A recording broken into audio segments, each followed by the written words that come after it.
Hello जो physics फोरियम में आप सभी लोगों का स्वागत है। जैसे हम गुलाम सलाह पे जो है बेसिक क्वेश्चन करा रहे थे, तो उसमें जो हमारा 5 क्वेश्चन कंप्लीट हो गया था और छठवां क्वेश्चन हमको बताना है।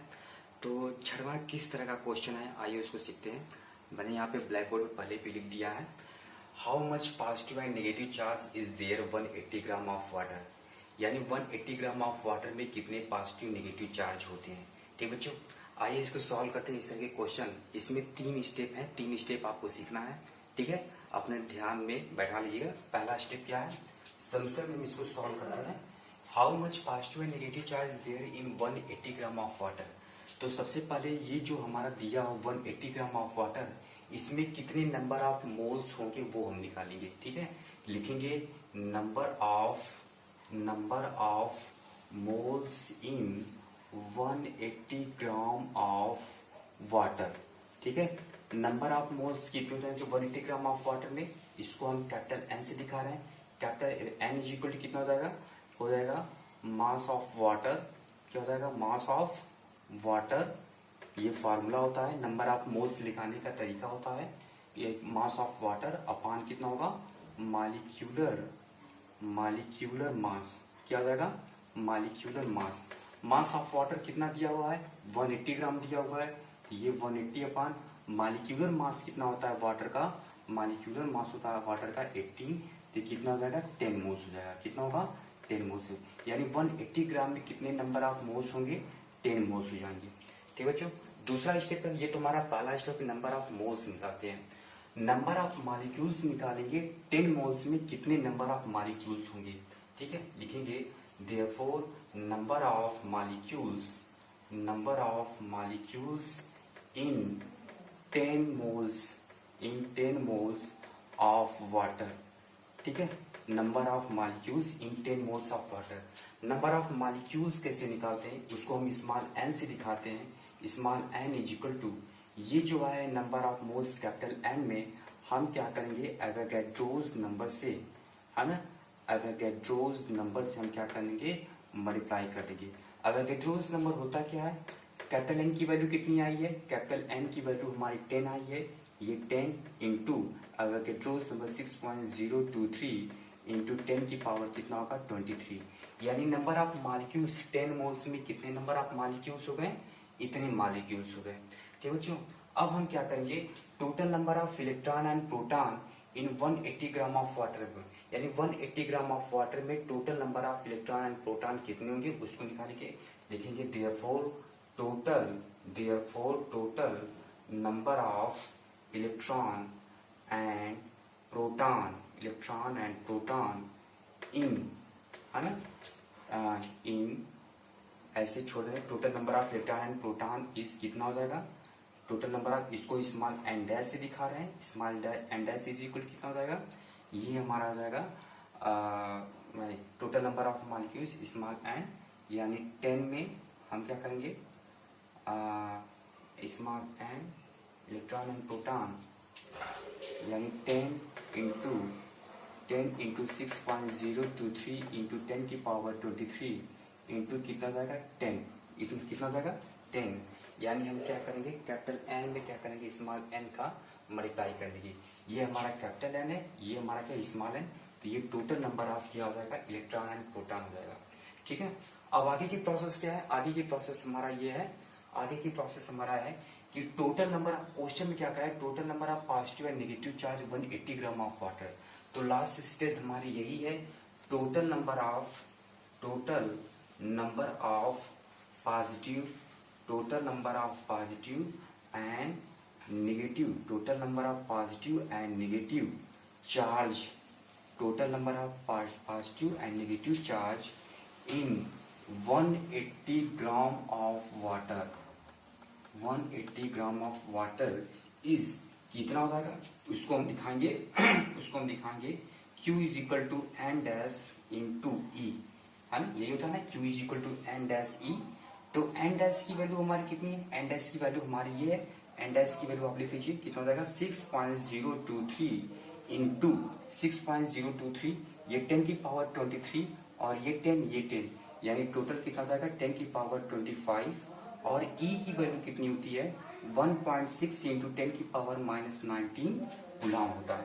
अब हम 1.6 में 6.023 का मल्टीप्लाई करें 1.6 में तो कितना हो जाएगा, ये हो जाएगा आपका 16 3 जा 48 और ये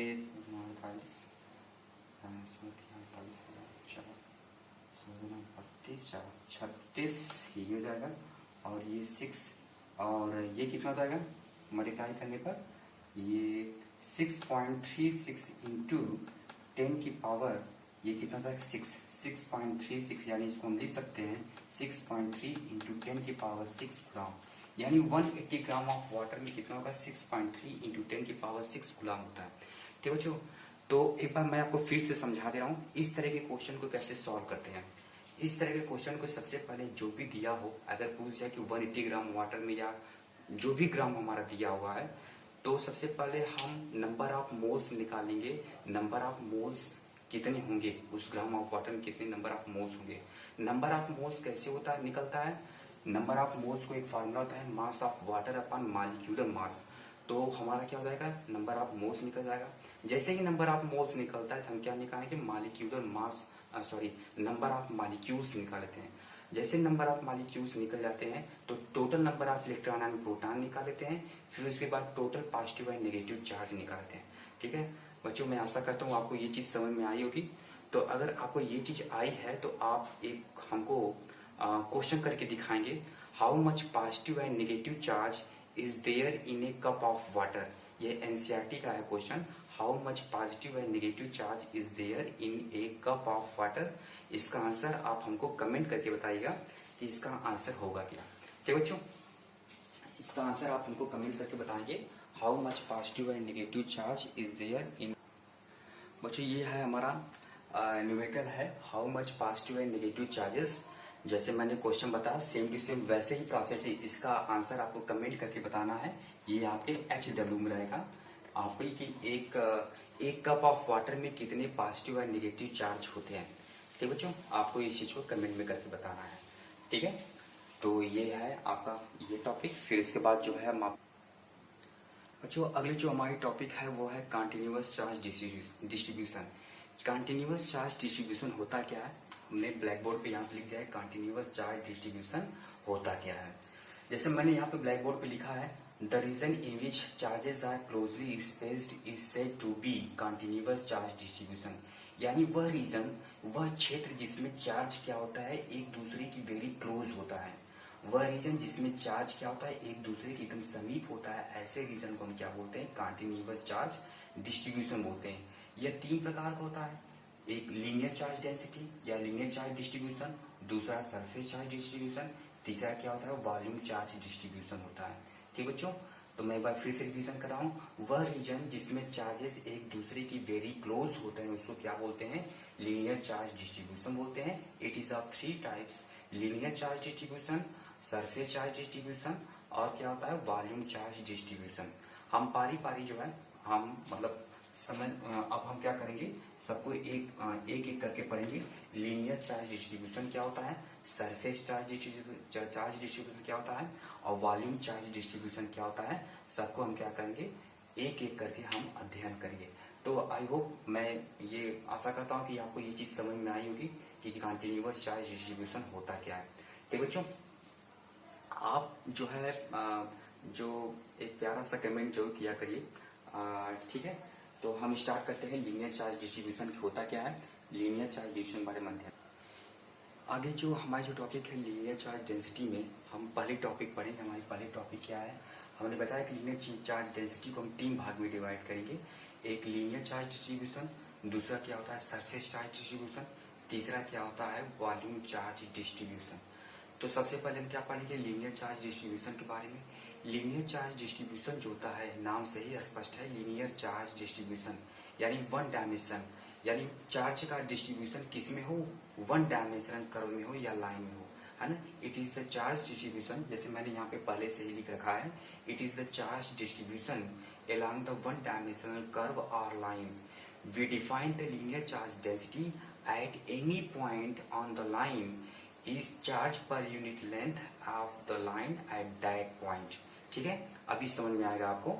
ये क्या है, जैसे मान लीजिए कि दैट इज, हम दैट इज करके लिख सकते हैं। लीनियर चार्ज डेंसिटी को हम लैम्डा से दिखाते हैं। लैम्डा इज इक्वल कितना होता है, D Q upon D L. जैसे हमने डिफिनीशन आपको बताया, at any point charge per unit length of the line, charge per unit length of the line is known as linear charge distribution.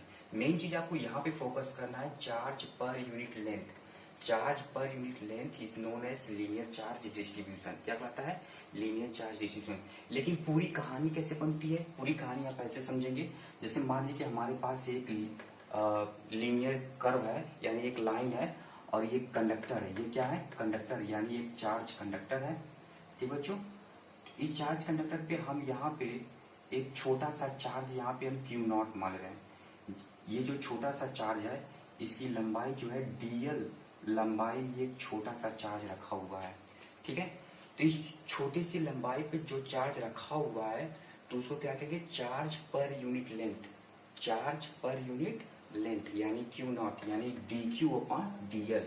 यानी छोटे से एरिया में, जो छोटी सी लंबाई में जो छोटा चार्ज रखा हुआ है, इन्हीं का रेशियो क्या कहलाता है, लीनियर चार्ज डिस्ट्रीब्यूशन कहलाता है। इन्हीं का जो रेशियो क्या कहलाता है, लीनियर चार्ज डिस्ट्रीब्यूशन कहलाता है। ठीक है, it is the charge distribution, it is the charge distribution along the one dimensional curve, it is the charge distribution along the one dimensional curve. We define the linear charge density at any point on the line, we define the linear charge density at any point on the line is charge per unit length on the line at that point, that is lambda is equal to dq upon dl। ठीक बच्चों, अब हम क्या करेंगे, यानी इस छोटे से पॉइंट पे कौन सा चार्ज रखा हुआ है, क्यू नॉट रखा हुआ है। इसका मतलब क्या हुआ, अगर हम यहाँ से आपको पूछ दिया जाए लीनियर चार्ज डेंसिटी की, लीनियर चार्ज डिस्ट्रीब्यूशन का एसआई यूनिट क्या होता है, देखेंगे SI unit of lambda. Lambda मतलब लीनियर चार्ज डिस्ट्रीब्यूशन क्या हो जाएगा, ये चार्ज है, ये लेंथ है, यानी कितना हो जाएगा, कूलाम पर मीटर हो जाएगा। ठीक है, अब हम क्या करेंगे, अभी छोटी सी लंबाई में कितना चार्ज होता है, इसकी वैल्यू निकाल लेते हैं। लेकिन ये charge contain in small length, यानी इस स्मॉल लेंथ डीएल में कितना चार्ज आएगा, तो चार्ज कैसे निकालेंगे, D Q is equal to, है ना, डी क्यू इज इक्वल कितना जाएगा, ये लैम्डा यहाँ से निकालेंगे, D Q is equal to lambda into D L, ये लैम्डा इंटू डी एल जाएगा। ठीक बच्चों, अब हम क्या करेंगे, तो यहाँ पे हमारा जो चार्ज रखा हुआ था, ये क्यू नॉट ना करके हम डी क्यू यहाँ पे मान रहे हैं। एक हमारा इससे आर डिस्टेंस पे एक टेस्ट चार्ज रखा हुआ है क्यू नॉट, यानी इस कंडक्टर से आर डिस्टेंस पे एक हमारा टेस्ट चार्ज क्यू नॉट रखा हुआ है। इसका मतलब ये टेस्ट चार्ज क्यू नॉट कितने फोर्स को महसूस करेगा, कंडक्टर के द्वारा कितने फोर्स को ये महसूस करेगा। लिखेंगे therefore the total electrostatic force, the total electrostatic force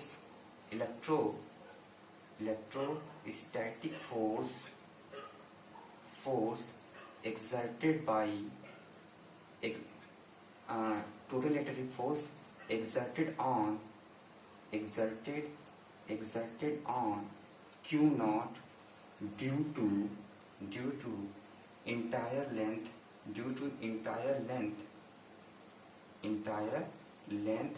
L is total electrostatic force Q not पे कितने लगेगा, किसके द्वारा, ये जो टोटल लेंथ है इसके द्वारा इस पे कितना जो है फोर्स लगेगा। तो total electric F is equal to, according to Coulomb's law, F is equal to 1/4 pi epsilon naught Q1 Q2 upon कितना होगा, R स्क्वायर होगा। तो यहाँ पे हम क्या करेंगे, तो Q1 Q2 ये हो जाएगा 1/4 पाई एप्सिलॉन नॉट। ठीक बच्चों, अब यहाँ पे Q नॉट हमारा क्या हो जाएगा, कॉमन होगा, Q नॉट हमारा कॉमन होगा। यहाँ पे हम लाइन इंटीग्रल देंगे, लाइन इंटीग्रल Q1 Q2, ये Q1 हो गया, Q2 की वैल्यू कितनी, ये तो lambda D L upon R square. अगर हमको वेक्टर फॉर्म में लिखना है तो वेक्टर फॉर्म में कैसे लेंगे, आर कैप हो जाएगा, ये टोटल इलेक्ट्रोस्टैटिक फोर्स हो जाएगा। ठीक बच्चों, जैसे हमने एक बताया लीनियर चार्ज डिस्ट्रीब्यूशन, उसी तरह हमारा सरफेस चार्ज डिस्ट्रीब्यूशन होगा, इसी तरह हमारा जो है वॉल्यूम चार्ज डिस्ट्रीब्यूशन होगा, सेम टू सेम। जैसे यहाँ पे जो चार्ज होगा डिस्ट्रीब्यूट हो रहा है वन डायमेंशन में, सरफेस चार्ज में क्या होता है, चार्ज हमारा टू डायमेंशनल स्पेस में डिस्ट्रीब्यूट होता है। अगर वॉल्यूम चार्ज डेंसिटी पढ़ेंगे तो उसमें क्या चार्ज हमारा थ्री डायमेंशनल स्पेस में डिस्ट्रीब्यूट हो जाएगा। तो आई होप आपको ये समझ में आया होगा टोटल लीनियर चार्ज डिस्ट्रीब्यूशन होता क्या है। अगली टॉपिक हम पढ़ेंगे, अगली टॉपिक हमारी जो है वॉल्यूम चार्ज सरफेस। तो अगला हमारा पॉइंट जो है वो सरफेस चार्ज डिस्ट्रीब्यूशन है। सरफेस चार्ज डिस्ट्रीब्यूशन होता क्या है, it is the charge distribution spread over the two dimensional surface. यानी ये क्या होता है, यह चार्ज डिस्ट्रीब्यूट होता है किसमें, टू डायमेंशनल सरफेस में। We define the surface charge density at any point on the surface is the charge per unit area at that point on the surface।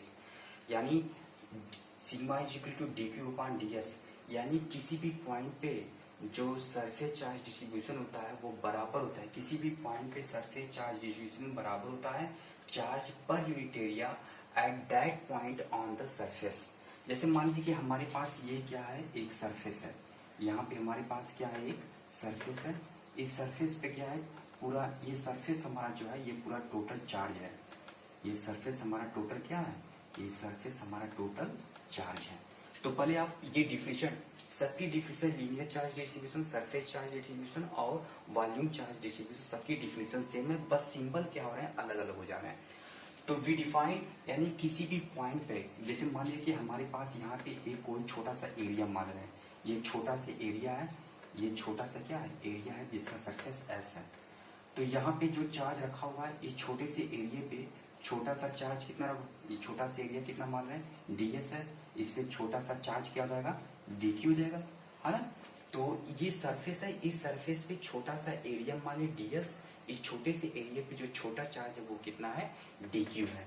तो वही कह रहा है कि surface charge density at any point on the surface is defined as the charge per unit area at that point on the surface, that is sigma is equal to dq upon ds। अब इसकी SI unit क्या हो जाएगी, लिखेंगे its SI unit is charge की unit क्या होती है, कूलॉम। चार्ज की यूनिट क्या होती है, कूलॉम, और एरिया की यूनिट क्या होती है, मीटर स्क्वायर।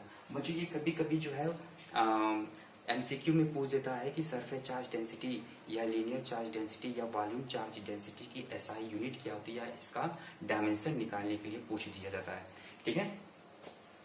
तो इसकी एसआई यूनिट क्या होगी, कूलॉम पर मीटर स्क्वायर। अब हम क्या मानेंगे कि इस छोटे से एरिया पे कितना चार्ज कंटेन होता है, तो हम क्या लिखेंगे, charge contain in small area ds is, इस छोटे से एरिया में कितना चार्ज होगा, यहां से हम निकालेंगे ds इज इक्वल टू कितना हो जाएगा, चार्ज कितना होगा, dq इज इक्वल टू कितना हो जाएगा, सिग्मा इंटू ds हो जाएगा। अब हम क्या मानेंगे कि ये हमारा इस एरिया से r डिस्टेंस पे, यहाँ से r डिस्टेंस पे एक टेस्ट चार्ज q0 रखा हुआ है। तो ये total electrostatic force experience by the Q0 due to the surface area, यानी इस सरफेस एरिया के कारण ये टेस्ट चार्ज कितने फोर्स को एक्सपीरियंस करता है उसको हम कूलॉम्स लॉ के द्वारा निकाल देंगे। लिखेंगे therefore total force force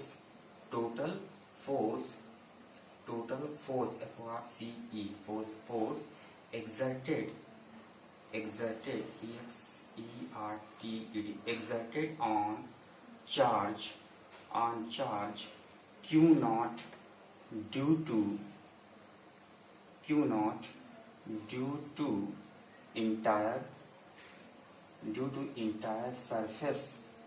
to entire surface as is, है ना।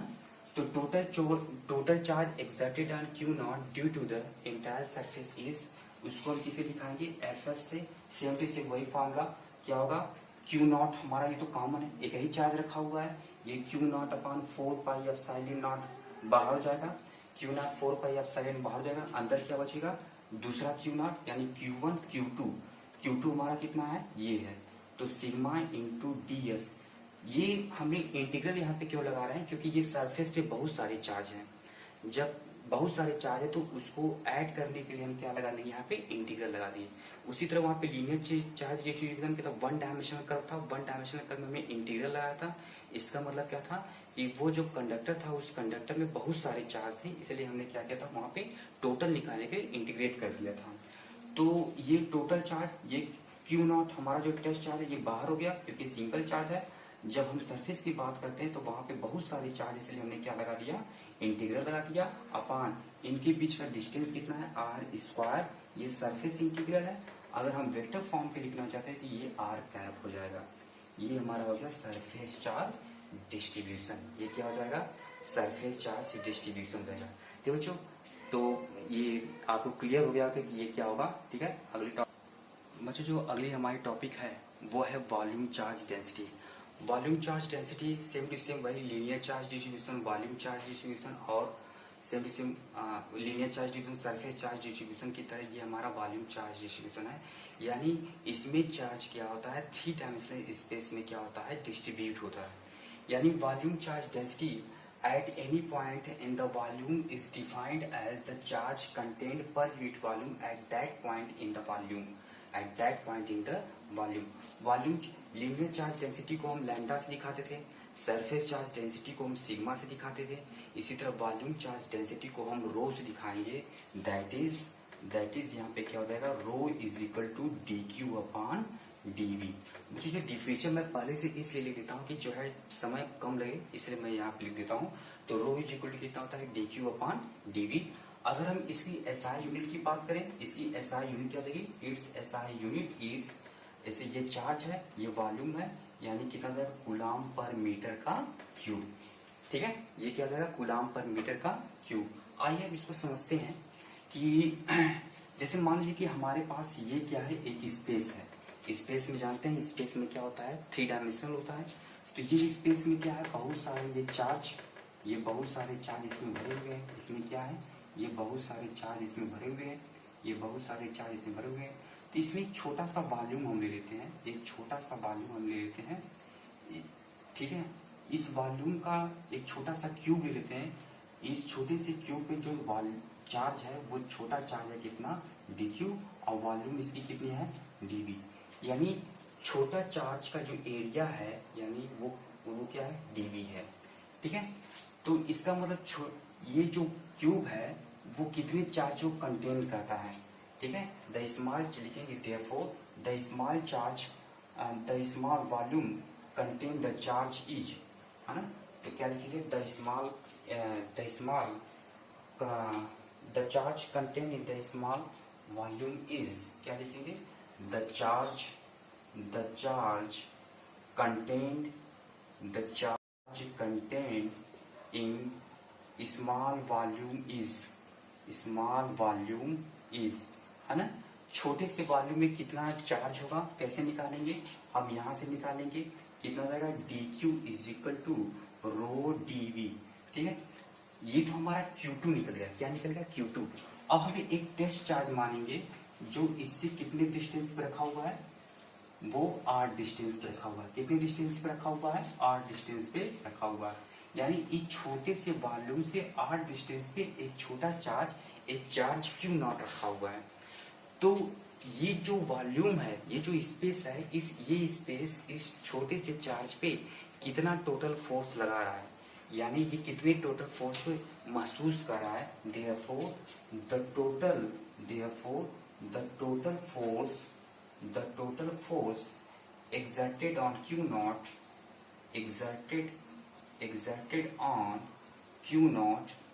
due to whole volume, है ना, पूरे वॉल्यूम पे कितना चार्ज हो जाएगा। ठीक है बच्चों, थोड़ा सा मार्कर चेंज करना है, इसकी थोड़ी सी लो पड़ रही है। ठीक है, ड्यू टू होल वॉल्यूम कितना वॉल्यूम हो जाएगा। चलिए, टोटल फोर्स हमको निकालना है, उसको हम किसे दिखा रहे हैं, एफ से दिखा रहे हैं। तो यहाँ पे हमारा सिंगल चार्ज है ये Q1, तो Q1 क्या हो जाएगा, बाहर जाएगा, ये Q1 upon 4 pi upside not integral हमें क्यों लिख रहे हैं, क्योंकि जो यहाँ पे छोटा चार्ज है, हमने छोटे चार्ज की बात, छोटा सा वॉल्यूम की बात किया था ना। जब हम टोटल स्पेस की बात करेंगे तो टोटल स्पेस में जितने भी चार्ज हैं उनको ऐड करने के लिए हम इंटीग्रेशन लगा देंगे। क्या लगा देंगे? इंटीग्रेशन। तो ये Q1 Q2, Q2 हमारा क्या है? ये है। और Q2 की वैल्यू कितनी है? रो dv, और इनके बीच का डिस्टेंस कितना है? r। तो ये r स्क्वायर, अगर वेक्टर फॉर्म लिखना है तो ये कितना आ जाएगा? r क्यूब हो जाएगा। ये कितना जाएगा? r cube. तो इस तरह बच्चे जो है हमारा सरफेस चार्ज हमारा कंटिन्यूअस चार्ज डिस्ट्रीब्यूशन का जो टॉपिक है वो खत्म हो गया। आप तैयारी करिए अच्छे से घर पे। ठीक है बच्चों, थैंक यू।